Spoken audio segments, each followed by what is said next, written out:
Um grupo de ataque da Marinha usa a precisão como uma espécie de punição no JASSOC. Isso não ocorreu aos Houthis até que tudo explodiu repentinamente. Esta nova arma de precisão permitiu que os F-18 do USS Harry S. Truman lançassem um ataque coordenado em várias ondas nas profundezas do Iêmen em 28 de março. O que aconteceu a seguir determinou se toda a operação foi bem sucedida. O primeiro pacote de ataque partiu em direção ao seu primeiro alvo, Sana'a, Azeraqore, Hora local. Após voar baixo e silenciosamente sobre o Mar Vermelho, os aviões dividiram-se em duas formações e 8 alvos foram pré-traçados nos seus sistemas de missão. A primeira concentrou-se num quartel-general militar fortificado fora da cidade, que os Houthis tinham reconstruído após ter sido atingido 2 semanas antes. A segunda onda lançou várias JASSOCs adicionais em locais de armazenamento de armas pré-identificados, escondidos em blocos residenciais durante esse tempo. O Aeroporto Internacional de Sana'a, um terceiro alvo, foi atingido mais uma vez, destruindo áreas do aeródromo que os Houthis tentavam reparar. Nem sequer o pequeno almoço tinha sido servido quando 3 importantes centros da capital foram reduzidos a cinzas em 5 minutos. O modelo JASSOC Real é uma arma de 1.065 libras que é lançada após o lançamento e tem 171 polegadas de comprimento e 13 pés de envergadura. É isso que realmente o distingue dos outros mísseis da família JASSOC, mesmo que tenha as mesmas características de tamanho. A Ogiva Brute, Al Bomb Royal Ordnance Augmented Charge, de 500 libras, é esta. A sua superioridade sobre quase todos os mísseis ar-terra de longo alcance usados anteriormente pelas Forças Armadas dos Estados pode ser atribuída a este ingrediente secreto. Mas a história não termina aqui. É assim que funciona o penetrador de 2 estágios do Brute, o que o torna tão único. Esta carga moldada de 50 libras na ponta do míssil detona ao entrar em contato com o alvo. Esta fina camada de metal dentro do nariz colapsa rapidamente para dentro devido ao calor e pressão extremos. Todo este metal fundido superaquecido é forçado para um único ponto do tamanho de uma cabeça de alfinete pela energia do míssil à medida que a fina folha de metal derrete. Axo. Vergalhões, concreto armado e qualquer outra coisa que os Houthis possam tentar esconder atrás de si podem ser penetrados por este mini-jato de lava, que é 2,5 vezes mais poderoso do que o do antigo Blue Center 9 Bunker Buster. Este jato de lava derretida pode perfurar até 3 pés de aço sólido ou 6 pés de concreto armado a uma velocidade de cerca de 10 km por segundo. O dano real ocorre quando este jato de lava rompe a bolha protetora. A carga principal de 450 libras segue então para dentro do pequeno canal criado pela carga moldada em apenas 5 milissegundos. Ela explode com um estrondo após mais 1 milissegundo de pausa para garantir que a carga esteja no buraco. Qualquer pessoa a menos de 2 metros do local da explosão pode sentir uma sobrepressão de até 5,000 psi. E qualquer pessoa a menos de 10 metros pode sentir até 800 psi. Seria impossível sobreviver se qualquer uma dessas forças fosse sentida. Além disso, cerca de 500 pedaços de aço de alta velocidade que poderiam perfurar coletes à prova de balas a até 30 metros de distância seriam adicionados a essa força destrutiva. É razoável supor que qualquer coisa atingida por esses mísseis seria destruída instantaneamente. Os jatos foram reabastecidos, rearmados e preparados para a segunda rodada às 07, Governo de Oman, em particular Jabal al-Aswad.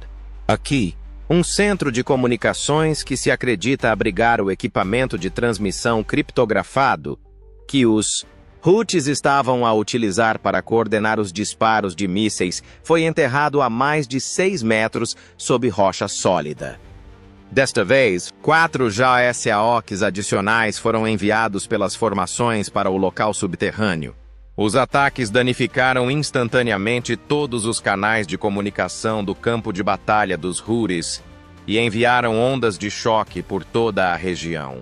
Com mísseis guiados a laser serpenteando por bunkers fortificados, escadas e dutos de ventilação.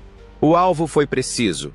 O próximo ataque já havia começado e não havia tempo para se reorganizar.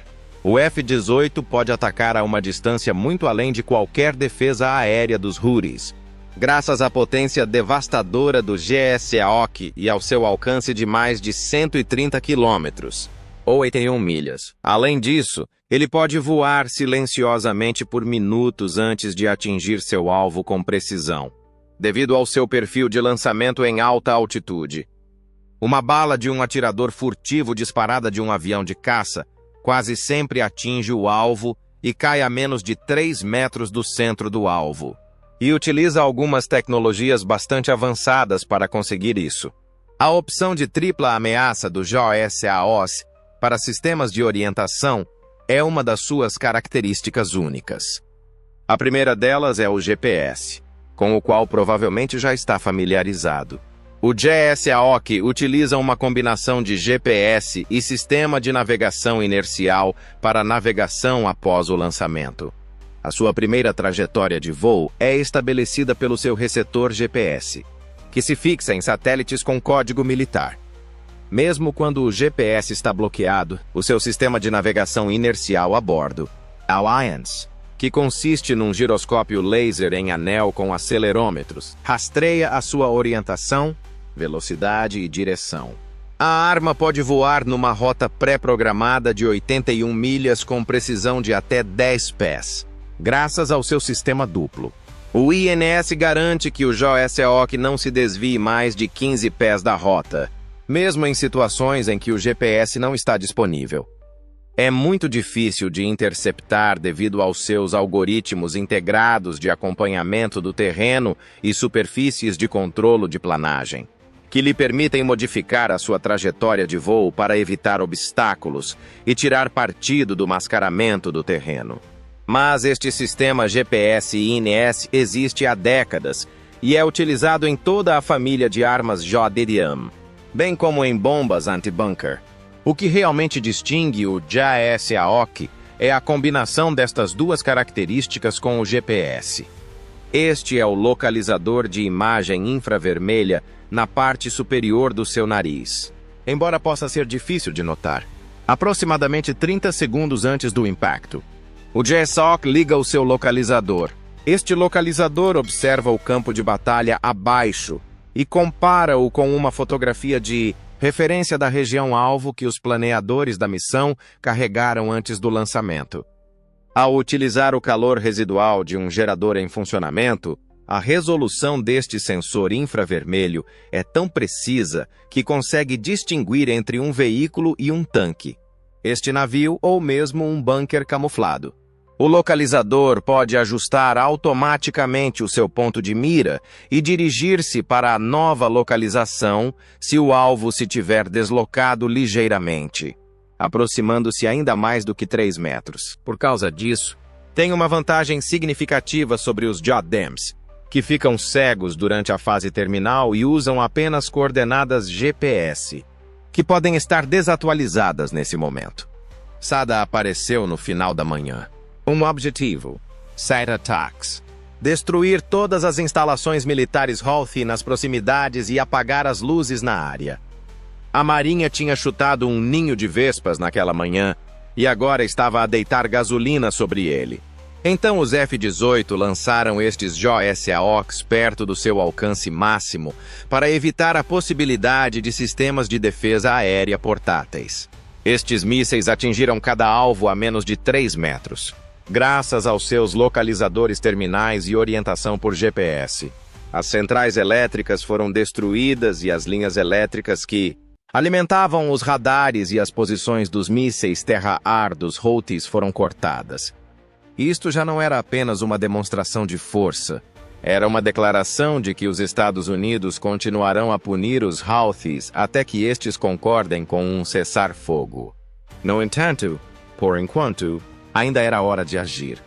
No entanto, Este míssil ainda não está concluído. Para garantir que nada que os iranianos forneçam aos Houthis possa derrotá-lo, ele tem mais um trunfo na manga. Referimos-nos a este sistema como Link 16. O alvo do JAS AOC pode ser atualizado em pleno voo pelos operadores através desta ligação de dados encriptada e resistente a interferências. Os controladores aéreos podem agora transferir o míssil para um alvo diferente, modificar o ponto de mira ou enviar novas coordenadas através de uma ligação digital segura. Isto é especialmente útil quando um alvo de alto valor ou sensível ao tempo é encontrado após o lançamento. O Link 16 pode transmitir mensagens em 1,5 segundos após o início e tem um alcance de aproximadamente 300 milhas náuticas, dependendo da altitude. Sem que o piloto precise voltar para outra passagem, um comandante a bordo do Truman pode, em combat, desviar um JAS AOC que se aproxima de um bunker em colapso para um posto de comando móvel, escapando da zona de explosão. No entanto, esses pilotos nunca mais dariam uma chance aos Houthis. As formações regressaram à província de Marib naquela tarde, após rearmarem a bordo do navio. 4 Super Hornets chegaram lá em voo baixo e destruíram 4 bases Houthis que acreditavam estar seguras. A formação destruiu 3 rampas de lançamento de barcos e abrigos e pelo menos uma dúzia de outros barcos inimigos antes de regressar, lançando bombas sobre a base naval Houthi em Al-Hudaidah para a missão seguinte. No entanto, a ala aérea do Truman partiria com mais do que munições após regressar ao porta-aviões. As forças armadas dos Embulás podem realizar muito, mas um tanque de combustível não é suficiente para cobrir 7 locais diferentes. Felizmente, existem postos de abastecimento integrados a bordo dos F-18. Cada F-18 transporta cerca de 10.860 libras de combustível interno, que é dividido entre vários tanques embutidos nas asas e na fuselagem. Eles podem transportar até 3 tanques externos em missões de longo alcance como esta, um no centro e um sob cada asa. Isso adiciona mais 8.000 libras à capacidade total. No entanto, isso não lhes permite atingir todos os alvos e regressar com uma margem de segurança suficiente. Uma aplicação chamada Buddy Pod pode ajudar nisso. Como deve ter notado, nem todos os F-18 nesta viagem estão carregados com bombas. O pod de reabastecimento AA-42R1 Buddy Store está localizado abaixo da fuselagem central. Uma mangueira de 30 pés com uma cesta na extremidade se estende para trás a partir deste ponto. A aeronave receptora posiciona-se atrás do jato-tanque, estende sua sonda de reabastecimento no nariz e toca suavemente a cesta para obter combustível. O combustível começa a fluir a 500 libras por minuto após a conexão. A 20. Zhaozhen Pei é um balé do ponto de vista do piloto. Com movimentos precisos, as 2 aeronaves dançavam em uma formação apertada, flexionando as asas e acelerando os motores. O Buddy Store extrai até 8.000 libras de combustível a uma taxa de 2.000 libras por minuto dos tanques externos da aeronave doadora durante este procedimento de aproximadamente 2 a 5 minutos. A 250 knots. Tudo isto ocorre a uma distância de 75 pés entre si, dependendo da carga útil e do perfil. Esta tecnologia aumenta o raio de combate do F-18 de cerca de 450 milhas náuticas para mais de 700. Sem depender dos tanques da Força Aérea, isso permite-lhes atacar mais longe, permanecer mais tempo e regressar em segurança. No entanto, existem desvantagens. Voar como tanque limita a quantidade de munições que a aeronave pode transportar, aumenta o arrasto e diminui a velocidade. Além disso, um erro de cálculo durante o contacto pode arrancar completamente o drogue ou a sonda. A Marinha assume este risco calculado porque garante que o ataque continuará. Naquela noite, a estrutura estava quase na fronteira saudita, na província de Sadak. Enquanto os outros 6 F-18 se separavam para o seu objetivo principal, Hazam City, 2 F-18 equipados com Paveways sobrevoaram a área e lançaram as suas cargas em depósitos de munições conhecidos no campo. Hazam City foi abalada por 12 ataques, que fizeram com que o 4 de julho chegasse alguns meses mais cedo. A destruição incluiu um complexo de bunkers fortificados, 2 locais distintos de armazenamento de munições e 3 bases militares Houthis. Nada disso teria acontecido se o reabastecimento entre aeronaves não tivesse ocorrido. Não dessa maneira. Não sobre uma área tão grande. Definitivamente. Não nesse ritmo constante. Além de ser uma vitória tática para as tropas da coligação, o recente ataque aos bunkers Houthis demonstrou como as técnicas convencionais de ocultação no campo de batalha estão a tornar-se obsoletas na era da guerra de precisão. Os bunkers subterrâneos, outrora considerados um refúgio seguro, estão agora vulneráveis à vigilância moderna, à detecção eletrônica e aos mísseis anti-bunker, especialmente aqueles construídos às pressas ou sem blindagem sofisticada. Isso foi algo que os Houthis descobriram da maneira mais difícil. No passado, os bunkers eram usados para proteger as tropas de precipitação nuclear, bombardeios de artilharia e ataques aéreos. No entanto, a localização, a profundidade, os materiais de construção e, acima de tudo, os segredos afetam a sua eficácia. Manter o sigilo está a tornar-se cada vez mais difícil na guerra contemporânea, para localizar alvos, frequentemente em tempo real. As forças dos EUSIS e seus aliados utilizam cada vez mais inteligência de sinais, SIGINT, fotografia por satélite, vigilância por drones e inteligência humana. Pensa-se que, nesta operação específica, a localização precisa dos bunkers Houthis foi determinada em grande parte pelo uso de plataformas ISR, Intelligence, Surveillance and Reconnaissance aéreas, em conjunto com dados geoespaciais e rastreamento de assinaturas de calor. Após a detecção, os alvos foram selecionados para um ataque de precisão, provavelmente utilizando ogivas especializadas no GBU-39B SDB mais compacto ou munições perfurantes de bunkers como o GBU-28. A precisão do ataque foi deliberada. As Forças Armadas dos Requisitos Cinemus fizeram investimentos significativos em infraestruturas de combate em rede e sistemas de alvos definidos por software ao longo dos últimos 10 anos. Uma única imagem do campo de batalha é criada combinando dados de várias fontes, incluindo satélites, AWACS, drones e observadores no solo, em vez de simplesmente ver um local no solo quando os comandantes ordenam um ataque. O pod de mira de um caça recebe várias camadas de confirmação a partir de informações de inteligência digital. Antes de ordenar o lançamento de munições, isso garante o mais alto nível de segurança.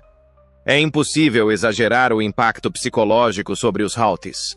Além de proporcionar conforto psicológico, os bunkers são locais onde os guerreiros se sentem livres para se reorganizar, traçar estratégias e contra-atacar. O moral deteriora-se quando mesmo esses refúgios deixam de ser seguros. A sensação de vulnerabilidade é gerada pela consciência de que qualquer esconderijo, independentemente da sua profundidade ou defesa, pode ser alvo de um ataque e destruído. Para as tropas rebeldes, essa é uma constatação debilitante. Além disso, este ataque provavelmente teve repercussões que foram além do resultado tático imediato. É possível que as estruturas de comando Houthis estejam agora menos inclinadas a concentrar pessoal ou recursos num único local. Embora a descentralização possa ser mais resiliente, também complica o comando e o controlo. Os grupos dispersos tornam-se menos eficazes e operam a um ritmo mais lento. O ataque destaca a prevalência crescente de munições guiadas com precisão PGMs na guerra contemporânea do ponto de vista tecnológico. Estes mísseis penetram, detonam em padrões precisos e até transmitem dados de avaliação dos danos causados na batalha. Além de atingirem as coordenadas, eles ainda estão em evolução, para redirecionar em pleno voo no caso de um alvo se mover ou de serem detectados iscos. Prevê-se que a próxima geração de PGMs integre a tomada de decisões em voo, assistida por IA. A importância da integração multidomínio é outra lição importante. Este foi mais do que um simples ataque aéreo. Foi um esforço coordenado que incluiu recursos de satélite para rastrear alvos, operações cibernéticas, talvez para interferir nas comunicações dos Houthis, e apoio terrestre de aliados. Ao utilizar métodos de guerrilha do século XX, os Houthis não conseguiram igualar a enorme vantagem produzida pela coordenação dos domínios. A ação transmite uma mensagem geopolítica poderosa ao Irão, o principal apoiante do movimento Houthi. Quando confrontado com doutrinas de guerra ocidentais integradas, o modelo proxy iraniano exibe vulnerabilidades. Apesar do seu apoio material, que inclui drones, mísseis e treino, Teherã deve agora decidir se continua a investir num plano cada vez mais insustentável ou se volta a sua atenção para outro lado e arrisca perder a sua influência no Iêmen. Além disso, a ação tranquiliza os aliados na região. Tais operações de precisão são vistas pela Arábia Saudita, pelos Emirados Árabes Unidos e pelo Bahrein, todos alvos de ataques com drones e mísseis Houthis, como prova do compromisso ocidental e americano com a estabilidade regional. Isso dissuade a violência, promove mais colaboração e aumenta a confiança. As armas modernas para destruir bunkers são feitas para minimizar danos colaterais, tanto legais como ambientais. O risco para as áreas civis vizinhas é reduzido porque, apesar do forte poder cinético, elas são focadas em alvos localizados com precisão por GPS. Manter a legitimidade aos olhos do mundo requer a adesão às leis dos conflitos armados, LOAC. A ação serve como um lembrete aos planeadores militares da importância de impedir a criação de refúgios para o inimigo. Quando os adversários não conseguem localizar locais seguros para se reagrupar, qualquer conflito torna-se mais fácil de lidar. A observação constante com capacidade de ataque persistente, ou acer implacável, é uma noção cada vez mais comum. Para sobreviver num mundo assim, é preciso ser móvel. Bunkers e outros locais fixos tornam-se armadilhas mortais, a menos que estejam bem escondidos e guardados. Isto também influencia os preparativos dos futuros adversários.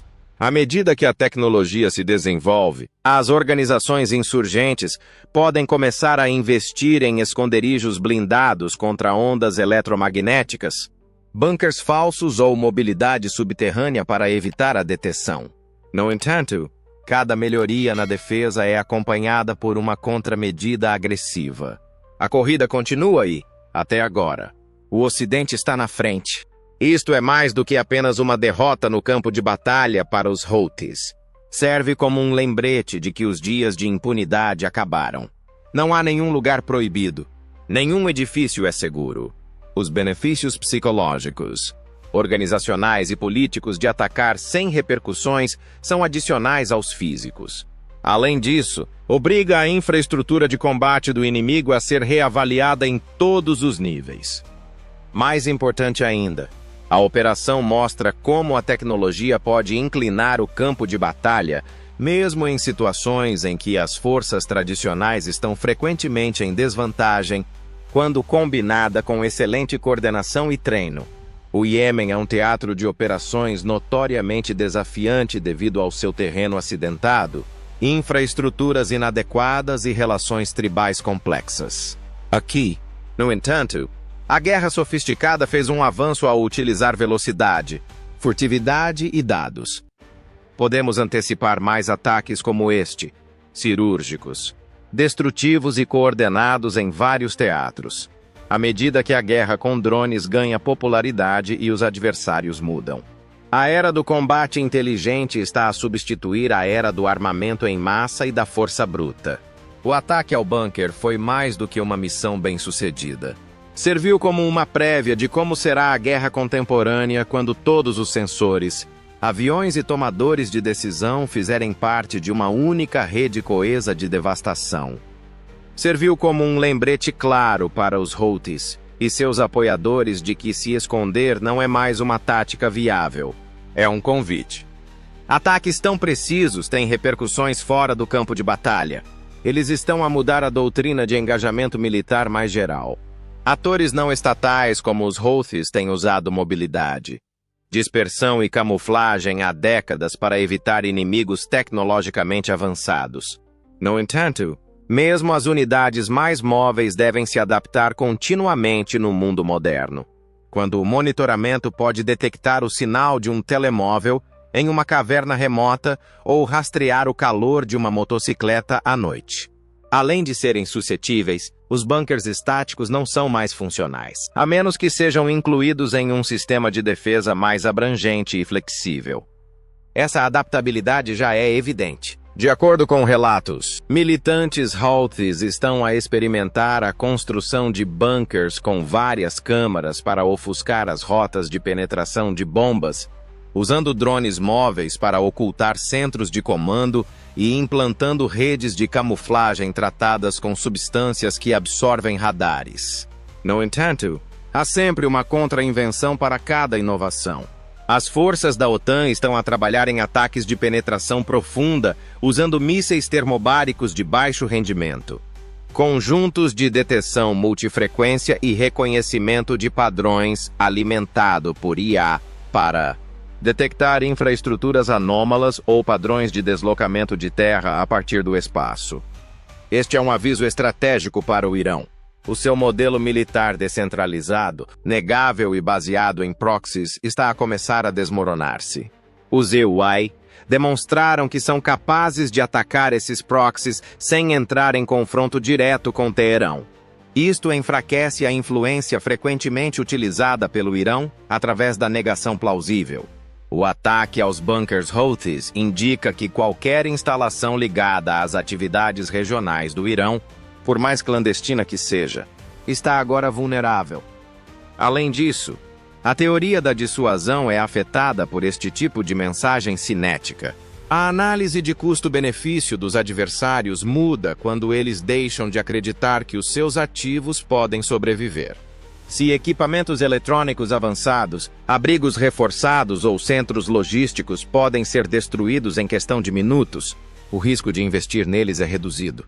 Os inimigos fazem uma pausa, dispersam-se e descentralizam-se, o que reduz a sua eficácia antes mesmo de serem envolvidos, causando paralisia estratégica. Entretanto, os parceiros da coligação estão atentos. A implementação política e tática da integração de ataques de precisão está a ser acompanhada de perto pelos parceiros do Golfo e pela OTAN. Pacotes de ataque multinacionais, diretrizes de envolvimento transfronteiriço e protocolos de partilha de ISR provavelmente serão desenvolvidos mais rapidamente se esta operação for bem-sucedida. Em outras palavras, ataques como estes contribuem para a interoperabilidade futura, não só em termos de equipamento, mas também em termos de confiança. Além disso, esta mudança está a alterar a forma como o público em geral vê a guerra contemporânea. Em comparação com as campanhas de devastação em massa das décadas anteriores, estas operações são limpas, focadas e ricas em informação. A ideia de que a vantagem tecnológica também pode equivaler à superioridade moral, lutar de forma mais inteligente, não mais dura, é apoiada por imagens de vídeo que mostram um único míssil a neutralizar um alvo com poucos danos para o ambiente. Por último, o papel do combatente está a mudar. Pilotos, analistas e oficiais de campo agora participam numa rede dinâmica de tomada de decisões, em vez de apenas cumprir ordens. Cada um alimenta os dados de combate em sistemas centralizados, participa na modelagem de ameaças e tem acesso à inteligência em tempo real. O ataque ao bunker foi o resultado de um novo ecossistema militar que aprende, adapta-se e melhora mais rapidamente do que os seus adversários. É claro para organizações como os Houthis que não há segurança em se esconder. Velocidade é poder. Dados são munição e exposição é derrota neste novo campo de batalha. Por enquanto, adeus.